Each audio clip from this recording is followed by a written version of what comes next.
Good day, I'm John Luis Capocchian together with my partner John Marky Caponitan, and this is our POS system presentation. Doc, ang mangyayari nga po pala sa video, ah, ipapakita po muna namin yung kung ano pong meron sa POS po namin. Tapos, i-demonstrate po ng partner ko yung yung system kung tama ba yung pag-integrate namin dun sa cash drawer or kung working ba siya. Tapos, ako pa lang po i-explain yung source code. Tapos, ito po.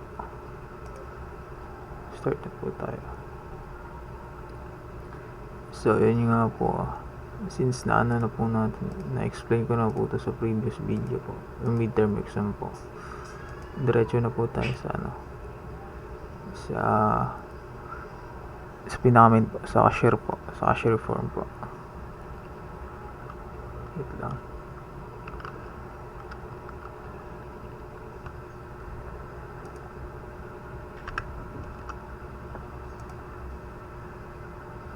So, ito. Okay na. Makita po natin. Ito nga po pala yung yung design po ng system namin. So, ito po sa section na to. Ito po yung menu. And then, makita nyo po dito sa baba. Ito lang po yung mga button namin. So, isa-isain ko po yan. Yan yung function yan. And then, sige pa, start na po. Itong new button po, yung function po nito, para po siyang void. Wait lang po, mag-input po muna ako ng item. Tapos 14 exclusive. So yan po, kahit dalawa lang po muna. Papakita ko lang po yung yung function po nito. Para po siyang void. Yung function niya po, para lang po, pag kunwari yung customer niya po ay na pala ng mga in-order niya, ito na po yung pipindutin niya. So, para mawala po.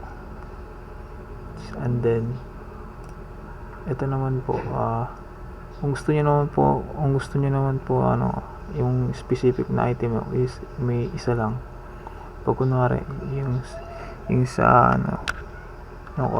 yung customer po may maling isa dun sa in-order niya.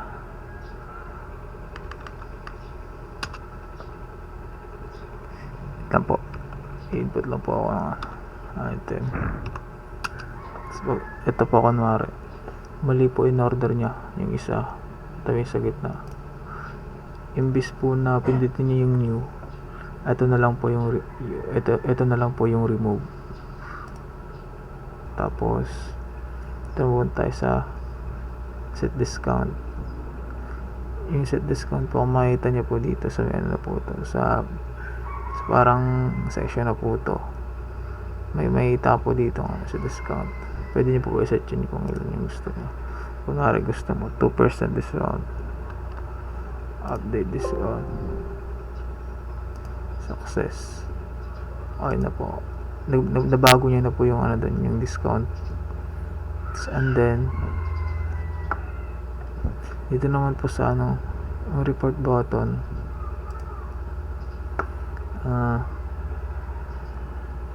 ito po yung yung mga sales ng niyo po,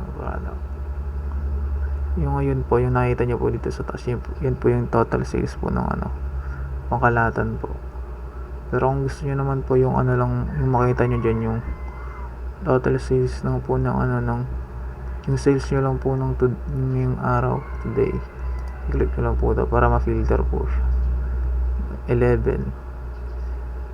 Ito lang po yung total sales niya. Tapos kung gusto niyo naman na kung makita yung total sales ng this current month in December, so yun po, ito po yung total sales niya po.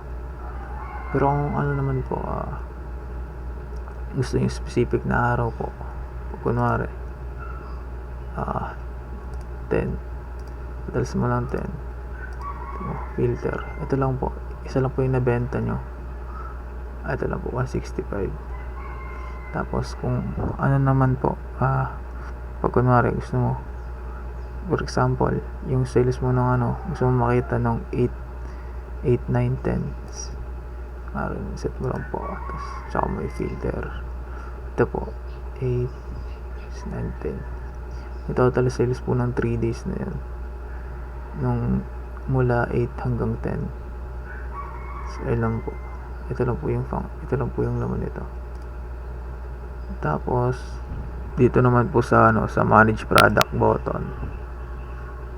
Pag kinik nyo po, dito po makita yung dito po napalagay yung product list po. Kompleto po dito yan. Dito yung product category, kung chocolate ba siya, espresso, or brewed coffee.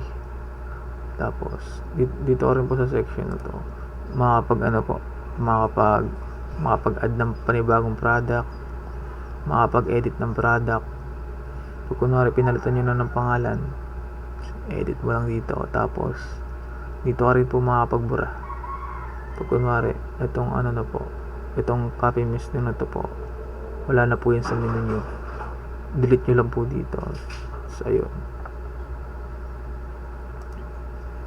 Ito naman po, isa logout button po. Lang po siya, lalabas lang po siya dun sa cashier form. Tapos babalik lang po dito sa sa login form. Lang po, login ko lang.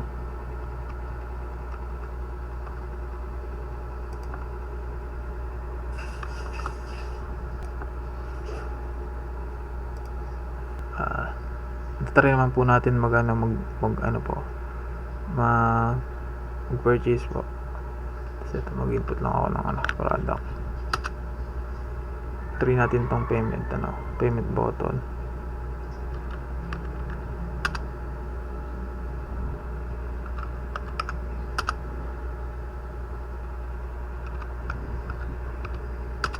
Yan po, okay na po ito. So yun po, makita natin yung total niya 355. Tapos ito rin po, makita rin po natin yung binago natin kaninang discount. Pwede po natin palitan ulit. Try natin. Ngayon natin 4. Ayun po, makita nyo po, nag-update po siya. Tapos ito po, pili lang po tayo ng payment method. Natin cash.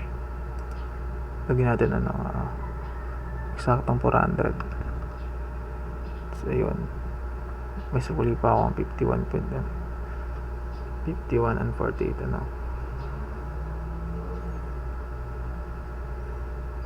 Save natin. Yun, save. So yun po, natin nyo po pagkatapos po mag-notify po ng successful, magbi-bill print na rin po siya. Magpi-print bill.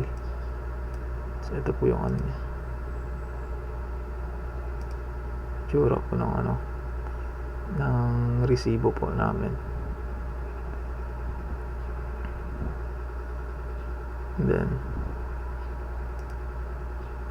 so yun po, i-demo po ng ng kapartner ko po yung yung sa cash drawer po, kung tama ba yung pag-integrate namin doon. Ito po.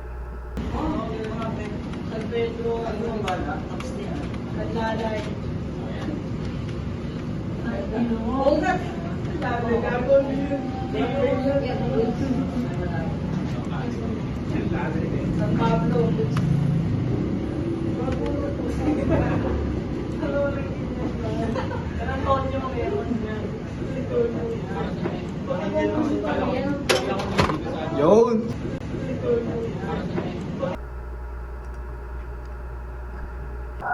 Ito nga po pala yung source code namin. So ito po, makita nyo po, ito po yung yung function po na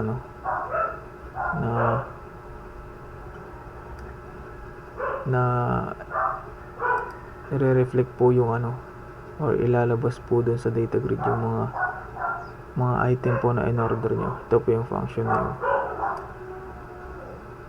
Tapos parang ito po yung switch nito, or yung pag nag-input po dun sa text box na product code. Lalabas po dun sa sa data grid yung mga in-order niyo po or mga in-input niyo pong product. Tapos total naman po yung function naman po ito po yung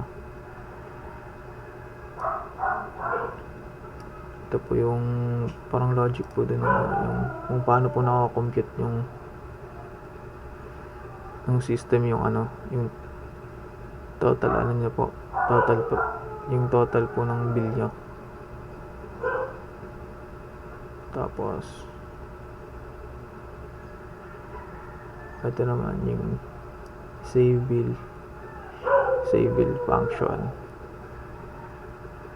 Yung function naman po nito is na yung function po nito is-save po yung yung parang transaction po dun sa database. Ito naman po clear function po, ginagamit naman po to para para alisin yung mga nakalagay dun sa sa data grid po, or parang para i-refresh po yung data grid po. Tapos ito button new click. Tapos ito naman po yung yung payment button. Yung mga nakalagay dito yung yung save bill na function. Tapos yung form na bill print. Ito po yung yung resibo po na lumabas kanina. Ito po. Tapos yung clear function.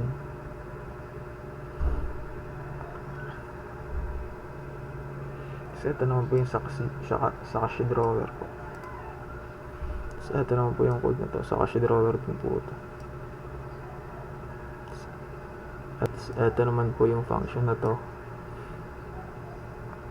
Naman po to sa yung sa mga button po, yung mga shortcut key po. Para imbis na i-click mo, na lang sa keyboard na lang mo. Tapos to sa menu lang naman po to yung mga para pag open po ng cashier, maglo-load lang po yung mga yung mga specific na column po nakalagay dito para po may lumabas din sa menu.